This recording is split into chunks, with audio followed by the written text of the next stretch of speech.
Hello, my dear students. Today I am here to discuss with you all chapter number 5, Minerals and Rocks, and the topic which I am going to discuss with you is the types of rocks. Okay, so we will be discussing about the various types of rocks. Okay, see. The Earth's crust is composed of the rocks. Okay, so basically the Earth's crust, that is the topmost layer of the Earth, is composed of rocks. Okay, it is made up of rocks. What is this rock actually? A rock is an aggregate of one or more minerals. Okay, a rock is an aggregate of one or more minerals. Okay, and these rocks can be hard or soft and in varied colors actually. Okay, so what is rock? Rock is an aggregate. Okay, it is an aggregate of one or more minerals. When one or more minerals they combine together and they form a very hard structure which is known as the rocks. The rocks can vary, okay, in density, size, different physical characteristics, etc. So the rocks may be hard or soft and it may be in varied colors. For example, granite is hard, the soapstone is soft, gabbro is black, and quartzite can be milky white. Okay, so the characteristics of the rocks it varies from one rock to another rock. Okay, the rocks they do not have definite composition of mineral constituents actually. So basically the rocks they do not have a fixed composition or a definite composition of minerals. Okay. The feldspar and quartz are the most common minerals found in rocks. Basically feldspar and quartz these are the two common minerals which can be found almost in all the types of rocks. Okay. And the study about this rock, the study about the rocks is known as the petrology. Okay, so petrology is actually the science of rocks. And a person who studies about the rocks is known as a petrologist. Okay, a petrologist studies rocks in all their aspects, which mineral composition, texture, structure, origin, occurrence, alteration, and relationship with other rocks. So basically a petrologist they study about the different aspects of the rocks. Okay, they study about the mineral composition of the rocks, their texture, structure, origin, okay, etc. Basically the rocks can be grouped into three broad types. Okay, basically the rocks can be classified into three broad types on the basis of their mode of formation. Okay, such as the igneous rocks, sedimentary rocks, and the metamorphic rocks. These are the three different types of rocks. Okay, basically three different types of rocks which are found actually. Igneous rocks. The igneous rocks are actually the solidified. They are solidified from the magma and the lava. Okay, whereas the sedimentary rocks they have been formed by the deposition of the fragments of the rocks, and the metamorphic rocks. Okay, they have been formed after after they undergo recrystallization because of change in the pressure, volume, and the temperature actually. Okay, so these are the three major types of rocks actually: igneous, sedimentary, and the metamorphic rocks. And in okay, and this igneous, sedimentary, and metamorphic rocks under them various different subtypes are available actually.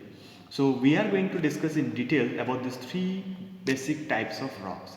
Okay, so let us start with the igneous rock. Igneous rock.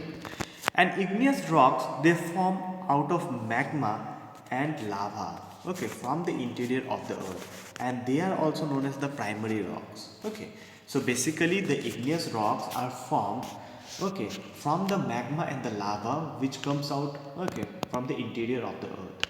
Okay, as because these rocks are formed initially okay by the molten magma and the lava, so this is why they are also known as the primary rocks. Okay, because these are the first rocks to be formed on the earth's crust actually. The igneous rock, okay, the term igneous basically means fire. The igneous rocks are formed when the magma cools and solidifies. Okay, when the magma it cools and solidifies, basically the igneous rocks are formed. Okay, so basically the igneous rocks are formed okay means when the magma okay they reaches the earth's surface through volcanic eruptions and all they cool down and form the igneous rocks actually. Okay, so when magma in its upward movement cools and turns into solid form, it is called the igneous rock. So basically the molten magma when it starts moving upward towards the surface, okay, and during this movement towards the surface, okay, they cool down and they form the rocks actually, which are known as the igneous rocks. The process of cooling and solidification can happen in the earth's crust or on the surface of the earth. So this process of cooling and solidification of the magma, it can happen on the earth's crust or on the surface of the earth. Okay, means within the crust or on the surface. Okay. So igneous rocks are classified on the basis of their texture. Okay. Texture basically depends upon the size and arrangement of the grains or other physical conditions of the materials.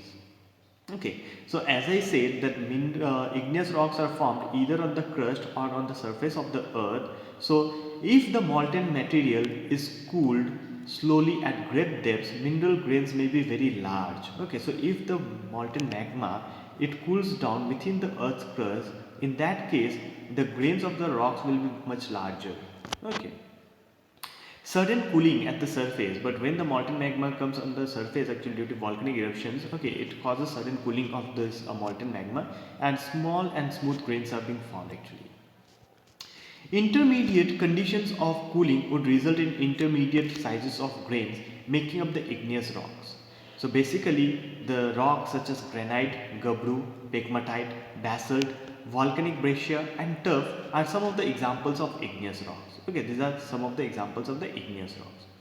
So igneous rocks are considered as the primary rocks as they are formed, okay, due to the cooling down and solidification of the magma and the lava. The next one is the sedimentary rocks. Okay, the sedimentary rocks are also considered as the deposited rocks because they have been formed by the deposition of the sediments. Okay. The word sedimentary is derived from the Latin word sedimentum, which means settling. Okay, so basically the different types of rocks, okay, maybe the igneous, the sedimentary rocks itself and the metamorphic rocks of the earth's crust, they are exposed to denudational agents and are broken up into various sizes of fragments. Okay, so basically the rocks, okay, it may be the igneous, sedimentary or the metamorphic rocks, okay, they because of various denudational agents, okay, because of the action of wind, water, etc., they break down, okay, they are broken into small parts and they are further subjected to denudation and small fragments, sediments are being formed.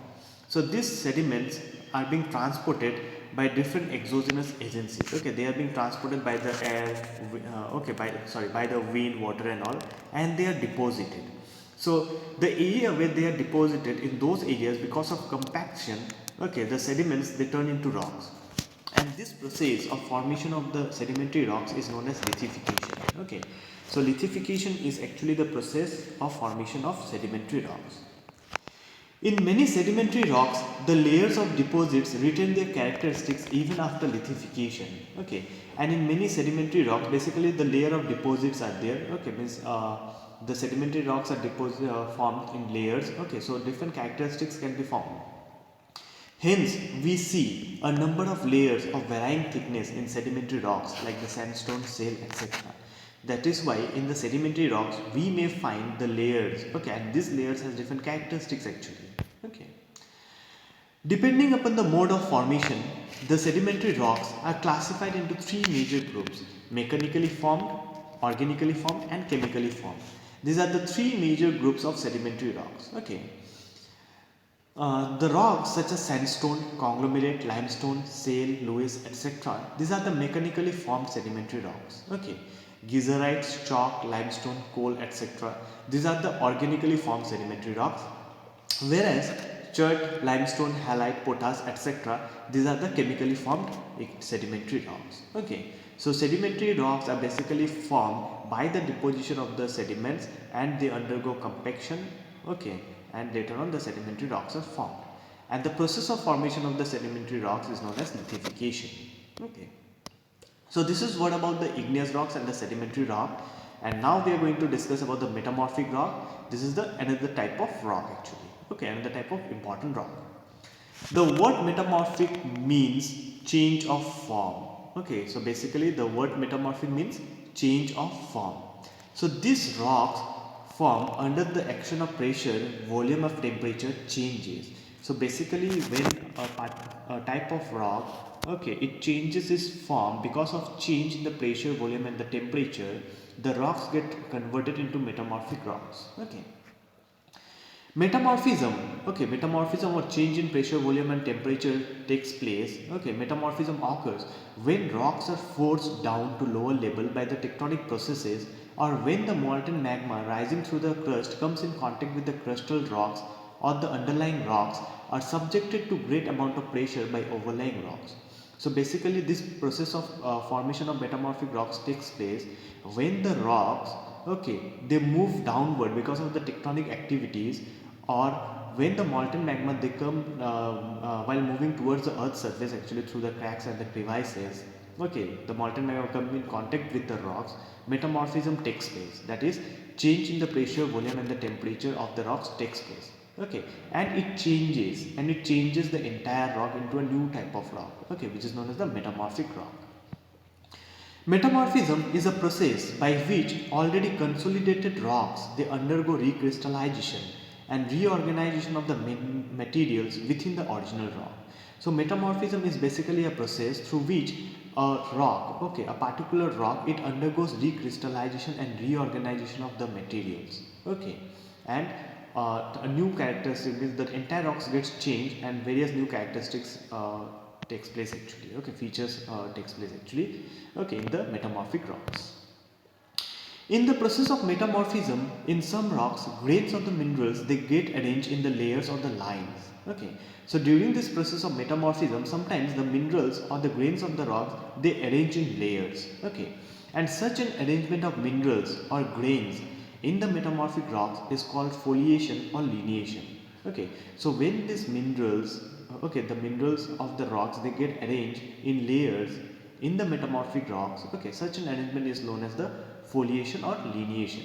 Okay, and even sometimes the minerals or materials of different groups are arranged into alternating thin to thick layers appearing in light and dark shades. Okay, and sometimes we see that in the rocks, okay, the materials or the minerals they are arranged in different layers. Sometimes the layers are thin or thick and they have different shades, sometimes a large dark shade, sometimes a light shade and all. Okay, and such a structure in metamorphic rocks is called banding, and the rocks and the metamorphic rocks where such features are present, where such banding is present, are known as the banded rocks. Okay, so the process of metamorphism, okay, the process of metamorphism, that is the changes in the pressure, volume and the temperature of the rocks takes place, okay, depending upon the original rocks. Okay, so the types of metamorphic rocks depend upon original rocks that were subjected to metamorphism. Okay, metamorphic rocks are classified into two major groups. So basically the metamorphic rocks are classified into two types: foliated rocks, okay, and non-foliated rock. These are the two types of metamorphic rocks. Okay, gneissoid, granite, syenite, slate, schist, marble, quartzite, etc. are some of the examples of metamorphic rocks actually. Okay, so these metamorphic rocks are mainly formed when a particular rock or an existing rock they undergo changes. Okay, because of change in the pressure, volume and the temperature.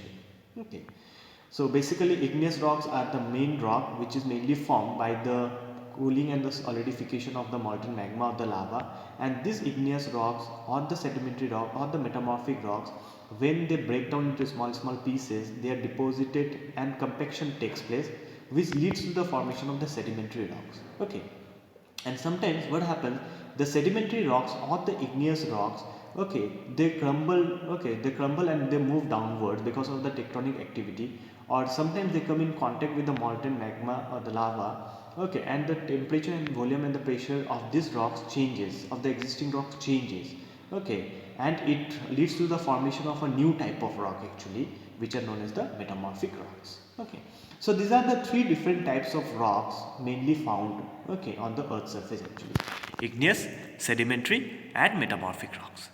So I hope you all are clear about these types of rocks. So thank you my dear students.